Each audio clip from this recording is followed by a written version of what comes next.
President of Education, well-known speaker here for the club as well as contributor. His title is Character. And I'm introducing David Malley. You can come on up.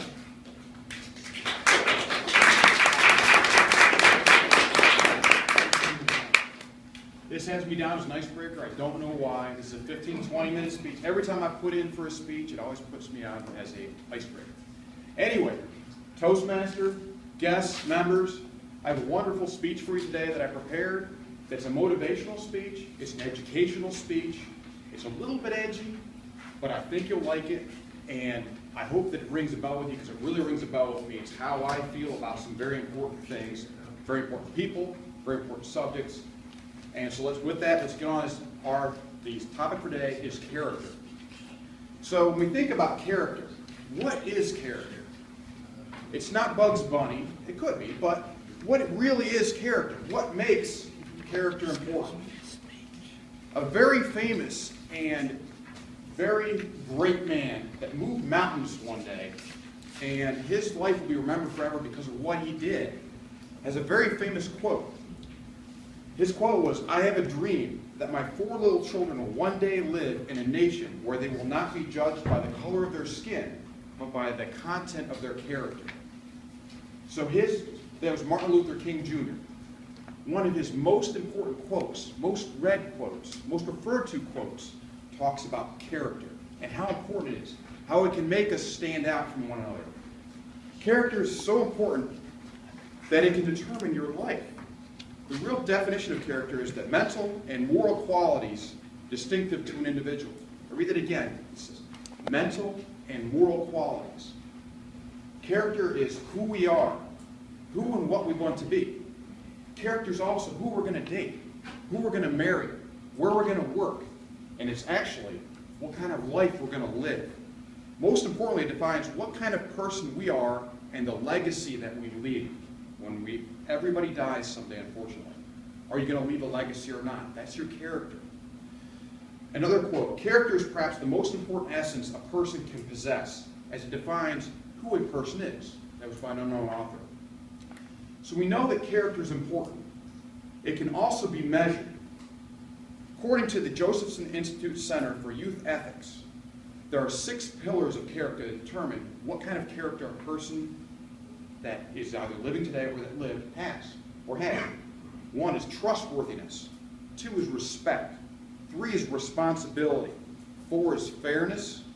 5 is caring. And 6 is citizenship. So when you look at someone that has character, or you're trying to see if they have character, you can view them with those ideas. How much character do they really have? Character is not something that you're born with, which is interesting enough. Unlike most things, people are born with wealth. People are born into a good family, a bad family. Character is something that you determine and you create throughout your entire life with your life's experiences and your life's choices. So you can improve upon it throughout your life. Now what I want to do is I want to give you 3 examples of character.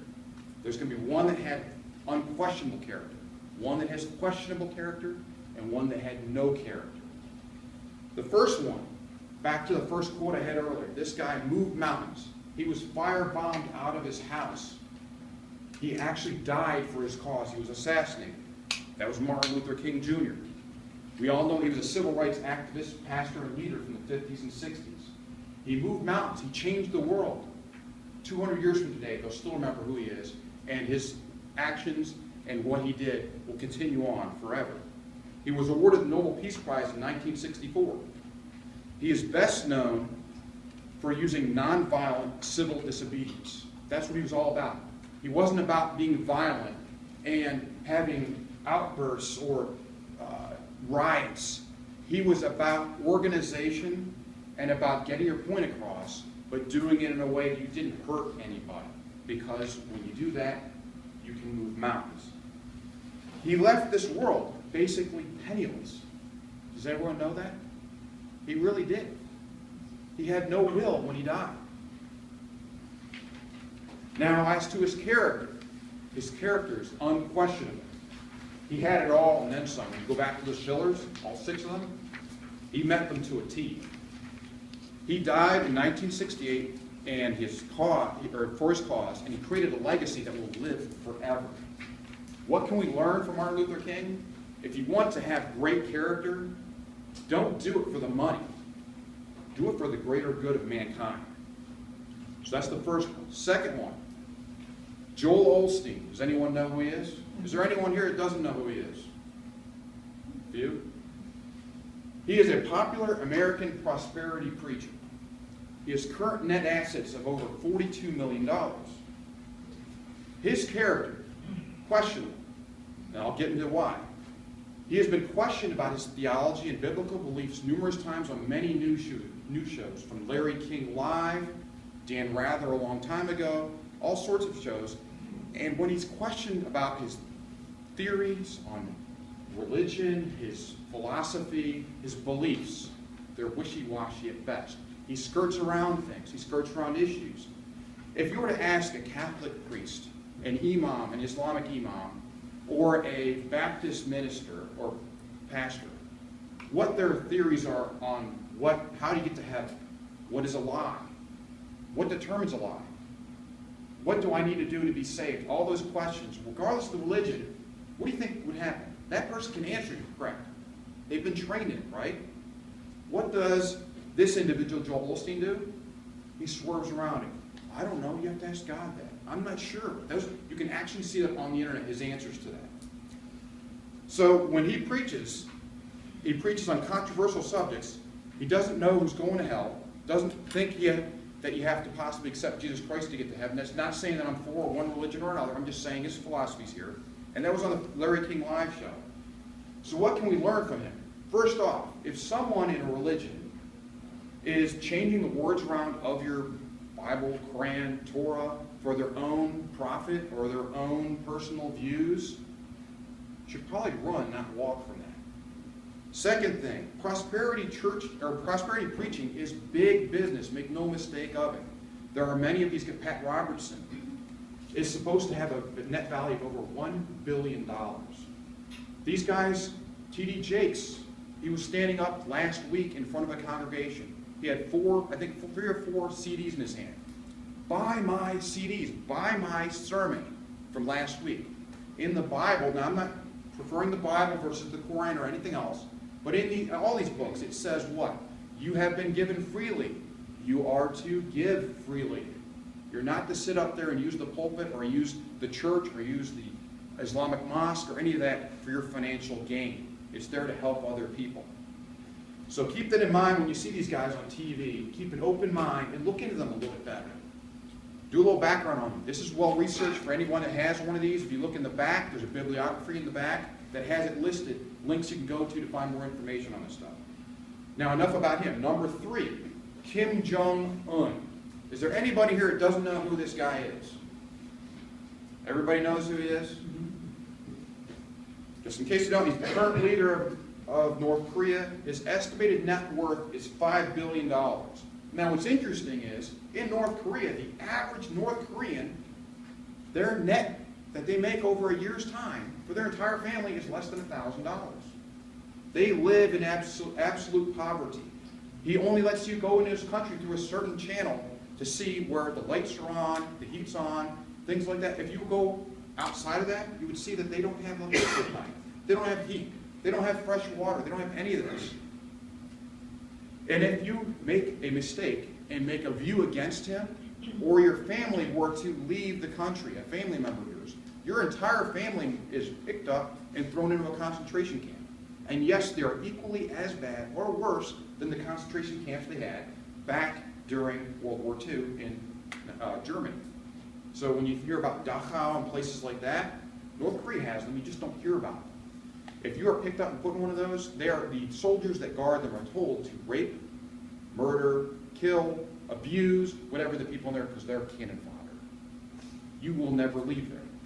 They don't know how many millions of people have died through those camps throughout the years. In my opinion, he's a complete scumbag. What can we learn from this guy? Well, first of all, oppression is bad, number 1. If you see something, hear something, it doesn't have to be a country, it's oppression, speak up about it, stand up about it. Help those people out. They may not be able to help themselves. In North Korea, they cannot get out.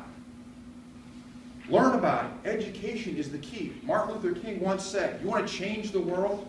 You got to start with yourself. The first thing you got to do is educate yourself. Find out what's really going on. Get the education, like I told you about Joel Osteen and these other people. Learn about it. Then you can help other people learn about it. And through that, you can create change, lasting change. And hopefully, in the end, he meets the same end as Saddam Hussein. Sorry I have to say this, but, you know, oppressive people that murder people, I don't have a very fond liking of them.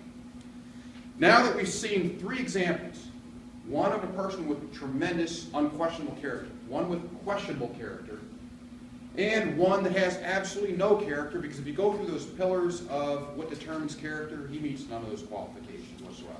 Mr. Kim Jong-un. So now that you've seen that, and I've told you earlier, you can develop character. How do you develop character?